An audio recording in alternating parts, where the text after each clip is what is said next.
عزیزان محترم، مہدی بحر العلوم وہ بے نظیر شخصیت ہیں کہ جن کے بارے میں ہر خاص و عام اس بات کی تائید کرتا ہے کہ یہ حضرت امام زمان مہدی موعود سے ملاقات کرتے رہتے ہیں، اور نہ صرف یہ کہ ایک دفعہ کوئی اتفاقی ملاقات ہو گئی، بلکہ مہدی بحر العلوم کی ہستی وہ ہستی ہے جو بارہا حضرت صاحب العصر والزمان کی خدمت میں شرف یاب ہوئے اور ان سے فیض حاصل کیا۔ اب آتے ہیں مہدی بحر العلوم کی اس علمی قابلیت، علمی صلاحیت کے اوپر۔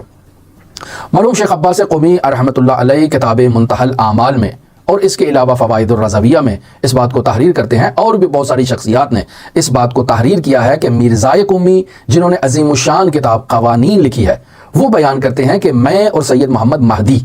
کربلائے معلیٰ میں وحید بہبہانی کے درس میں شریک ہوا کرتے تھے۔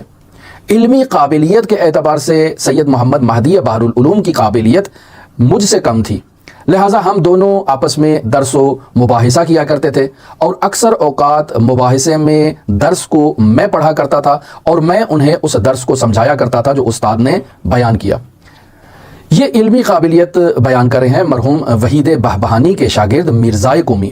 اور پھر یہ بیان کرتے ہیں کہ ہماری یہ روٹین ہوا کرتی تھی، اور اس کے بعد پھر میں جو ہے وہ واپس ایران آ گیا اور سید محمد مہدی نجف اشرف عراق شفٹ ہو گئے۔ لیکن مجھے جب معلوم ہوا کہ سید محمد مہدی بحر العلوم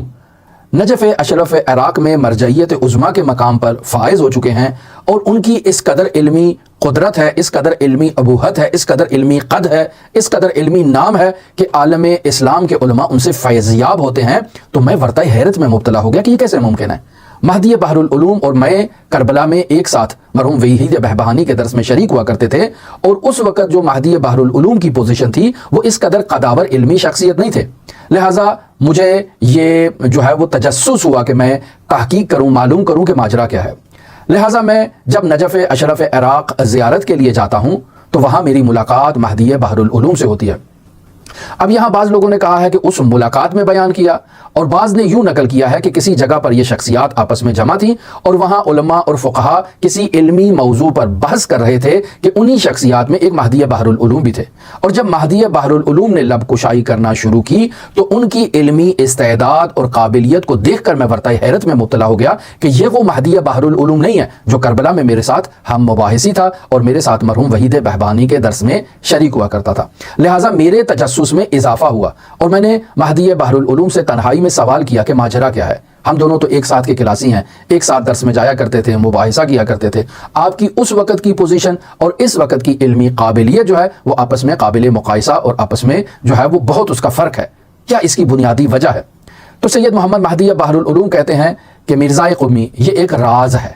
میں اس راز کو آپ کے سپرد کرتا ہوں، چونکہ آپ میرے پرانے ساتھی ہیں، پرانے ہم کلاسی ہیں، پرانے رفیق ہیں، رفیق شفیق ہیں، آپ کی خدمت میں بیان کرتا ہوں، لیکن آپ سے وعدہ لیتا ہوں کہ جب تک میں زندہ ہوں آپ نے اس واقعے کو اور اس مسئلے کو کسی کے سامنے بیان نہیں کرنا اور اسے راز رکھنا ہے۔ اصل میں ماجرا یہ ہے کہ میں مسجد کوفہ میں عبادت میں مصروف تھا کہ حضرت صاحب العصر والزمان نے مجھے اپنے پاس بلایا۔ میں حضرت صاحب العصر والزمان کی طرف گیا اور جا کر رک گیا۔ حضرت نے پھر مجھے اپنے قریب بلایا۔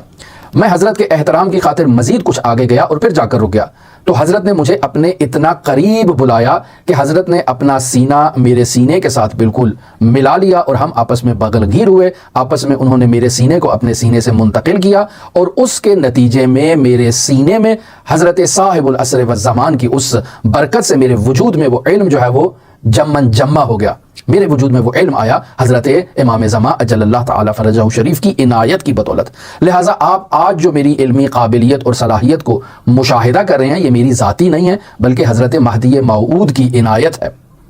اور پھر یہ واقعہ بھی مشہور ہے کہ حضرت مہدی بحر العلوم جب حضرت سید الاوصیاء امیر المؤمنین علی ابن ابی طالب علیہ الاف و تحیت و ثنا کے حرم مطہر میں زیارت کے لیے شرف یاب ہوتے ہیں، تو جیسے ہی حرم مطہر میں شرف یاب ہوتے ہیں تو فارسی زبان میں ایک شعر کی قرأت کرتے ہیں۔ وہ شعر یوں تھا: چه خوش است صوت قرآن ز تو دلربا شنیدن،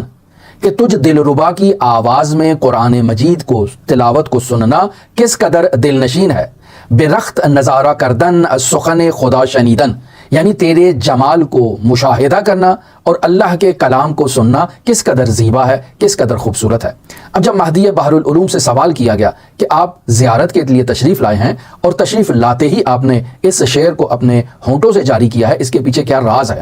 تو مہدی بحر العلوم کہتے ہیں کہ جیسے ہی میں حرم مطہر میں زیارت کے لیے شرف یاب ہوتا ہوں تو میں مشاہدہ کرتا ہوں دور سے کہ حضرت مہدی موعود امام زمان اجل اللہ تعالی فرجہ شریف امیر المؤمنین علی ابن ابی طالب علیہ الاف و تحیت و ثنا کے سر اقدس پر موجود ہیں، وہاں ان کے سرہانے کھڑے ہیں اور نہایت اونچی آواز میں، نہایت دل نشین آواز میں قرآن مجید کی تلاوت کر رہے ہیں۔ لہٰذا اس آواز کو سننے سے میں نے اس شعر کو اپنی زبان پر جاری کیا کہ چے خوش است صوت قرآن زتو دل ربا شنیدن، کہ تجھ دل ربا کی آواز میں قرآن مجید کی تلاوت کو سننا کس قدر دل نشین ہے کہ ایک طرف سے تیرے جمال انور کی زیارت ہو اور دوسری طرف سے اللہ کے کلام کو سنا جائے۔ لہٰذا مہدی بحر العلوم وہ ہستی ہیں جو بارہا حضرت صاحب العصر والزمان حضرت مہدی موعود کی بارگاہ میں پہنچتی رہی ہیں، ان سے فیض حاصل کرتی رہی ہیں۔ لہٰذا اس عظیم المرتبت شخصیت کے حالات زندگی آپ کے سامنے بیان کرنے کا ہم نے آغاز کیا ہے اور انشاءاللہ یہ سلسلہ کچھ دنوں تک جاری رہے گا۔ ہماری دعا ہے کہ خداوند متعال اس جلیل القدر فقیہ، جلیل القدر عالم کے درجات کو عالی و متعالی قرار دے۔